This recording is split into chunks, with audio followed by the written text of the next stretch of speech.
Hi hello అందరికి నమస్తే. ఎలా ఉన్నారు? చేయడానికి ఎర్రటి ఎండలో బాగా ఎండ కొడుతున్నా కూడా మేమైతే వీడియో దీనికి వెళ్తున్నాము. ఈ వీడియో లాస్ట్ వరకు చూడండి, ఎలా వచ్చిందో కామెంట్ చేయండి.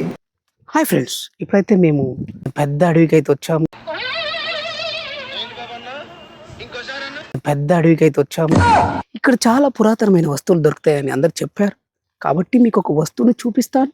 మీరు నాతో పాటు రండి. అవునా? అబ్బా,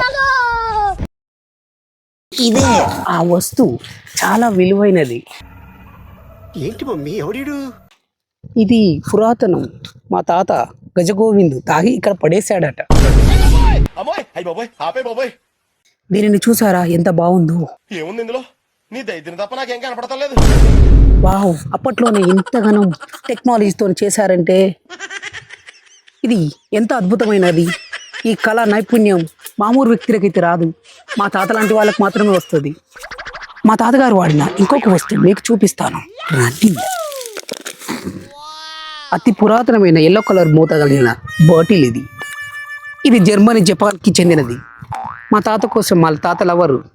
దీంట్లో వాటర్ ఇంకా ఉన్నాయి. ఇది తాగితే అమృత బిందు. మరొకటిపోతాం. ఇలాంటి సాహసాలు మీరెవరు చేయకూడదు, ముఖ్యంగా పిల్లలకి. అని మూసుకొని ఇంట్లో కూర్చోండి, ఎండాకాలం బుద్ధవాళ్ళు కొడుతుంది. బాయ్ బాయ్, మళ్ళీ కలుద్దాం నెక్స్ట్ ఎపిసోడ్.